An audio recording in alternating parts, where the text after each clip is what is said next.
Good morning, happy October. I'm going to tell a story today, but it's probably going to sound a bit angry because I've had the shittest week ever. It's really fucking windy today. It keeps blowing over my bird table, which pisses me off.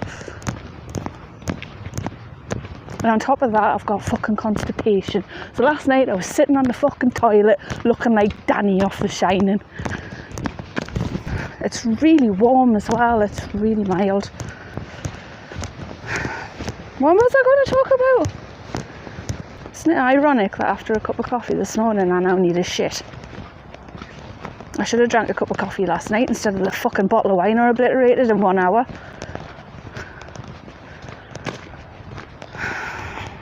Anyway, I'm going to tell a cluster of stories about places where I've worked. Ghost stories. Anyway, back in the day I used to work at Newcastle General. It was a really nice place to work, I loved it. One of the old children's wards. Stick. So I knew somebody who worked on there in the 70s.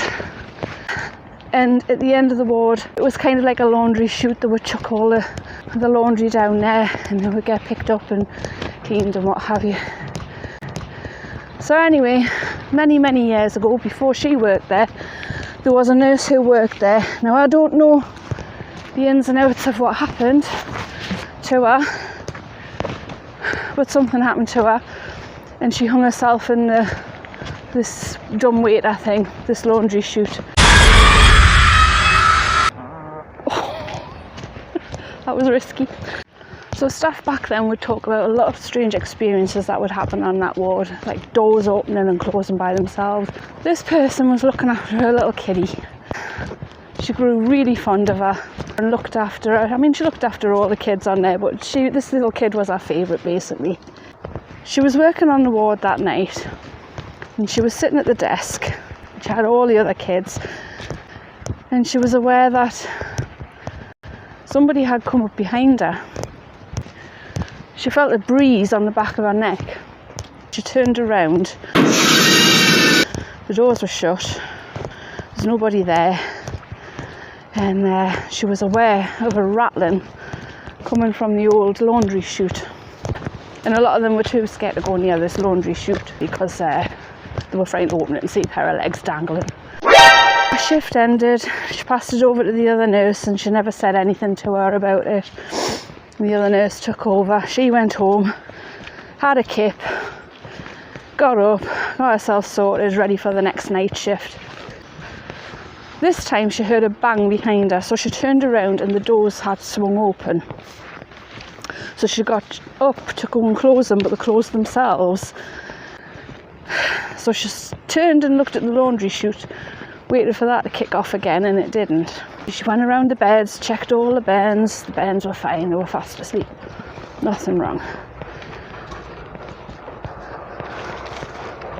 That's the quarry over there.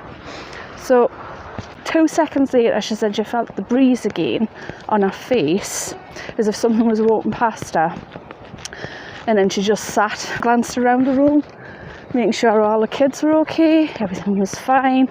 And she says, and one of the curtains started to billow like it was blowing, and it was her favourite little wee one.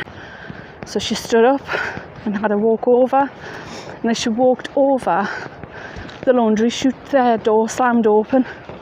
So quite frankly, she shit herself. So she knew fine well what was going on. She knew it was this ghost. And she went over to this bed where this Ben was, and she had passed away. And it was like that nurse had come to take her, really. Angel of death. Oh. But yeah.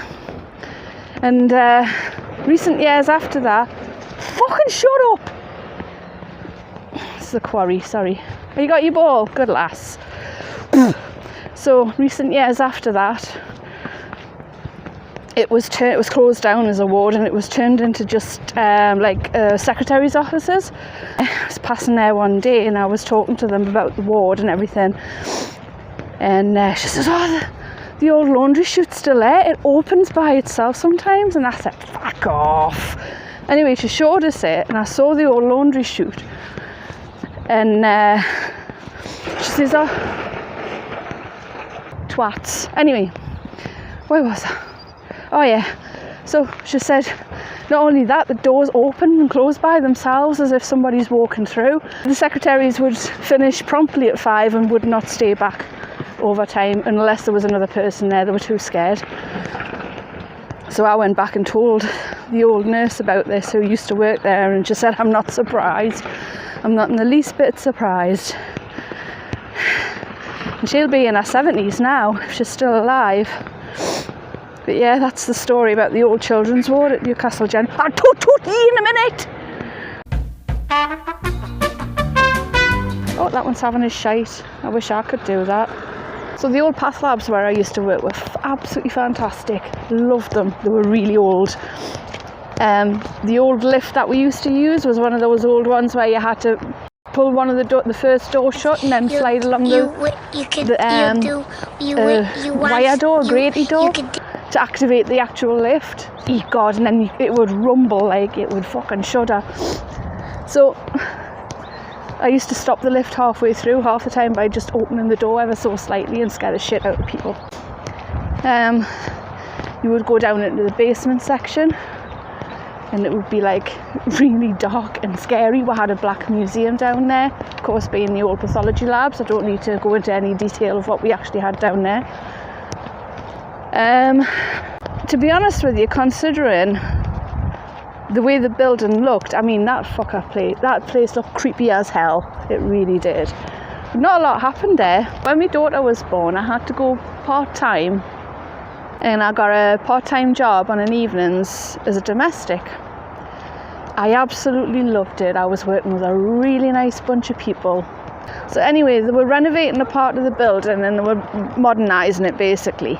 So a lot of it was closed off, and me and a friend of mine who worked there so had a specific area we needed to clean. Time went on. When they started opening parts of this building up, we were asked to go and clean a section that was going to be opening. It was around a lift area. I started cleaning around the new lifts, and then all of a sudden, if you've not watched the episode I've put on about the Bridge Hotel in Newcastle, the pub, it was the same feeling I had there. It just hit you immediately, and it was the most overwhelming fear you could ever. It was like 1 minute you were fine, you were doing your job, and the next you were just terrified. I was just in a nice light airy lift area. Anyway, I was just trying to compose myself. I was really frightened, and as I was bending down towards the floor to pick up my bucket that I had been using to clean the floors with,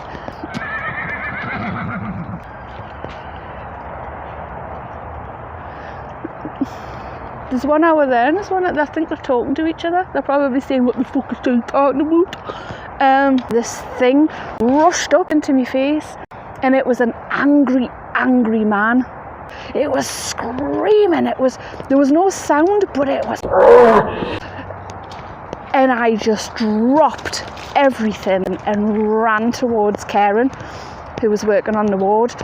She said, what the fuck is wrong with you? And I says, there was something down there, there's something down there. I says, you're going to have to go back and get me stuff. I can't go down there, I'm frightened.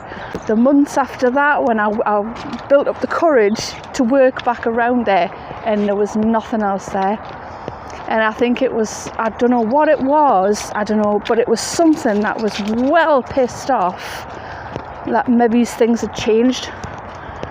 Maybe that section down there used to be a ward or something. There's another horse coming, I'm going to have to stop. Later on after that, I became a domestic supervisor. I had a really good team of lasses and lads. One of the lasses, I know the ward's name, I'm not going to say it though, because it's currently where I work. Not on the ward, but the hospital. But she hated working on there. It was her section. They were all rotated onto a section and they just stayed there. That was their ward or department or wherever, or offices where they were. So this lass was absolutely terrified to work on there. She didn't want to work on there alone, so she did have somebody on there with her sometimes. But if that person had to go off and do another ward because we were short-staffed, she was frightened. I would go on with her and just sit with her, give her a hand.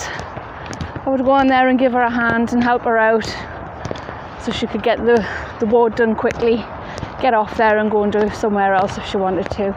And where the old mortuary used to be, you would go down there and the doors would open and close, the handles would rattle all the time. Staff were frightened to work down there as well. So it's just little things like that, but the worst one has to be the next to those lifts. My department where I work today, people have seen things and felt things, and there's a lot of strange things happening there. Dark shadows moving around, shadows in the coffee room. It's really scary. You just feel like you're being watched in there. I'm feeling a bit better now. I feel quite happy. It's getting busier now and I don't like speaking on here when it gets busy. I feel like a twat. I had to take my coat off, I'm getting hot. Shite fuck. Right, so 10-15 years ago, I came out of the lab to take a parcel to the reception area to be picked up. And as I was walking past X-ray, there was a gurney. There was this lovely little lassie on it. She must have been about 6 or 7 years old. Lovely blonde hair, and she was smiling away at us. And I thought, oh, gee, canny. And then as I was looking, I was thinking, what's she doing there by herself? Is there nobody with her? Is there no porters or anything? And I looked back, and she was gone. The gurney was still there, and it was like little elephants and things printed on the gurney, like little jungle animals. So it was a child's gurney, but there was no child on it. Turned away, looked back, nothing. That quick. Gurney there, no child. I need a Waz.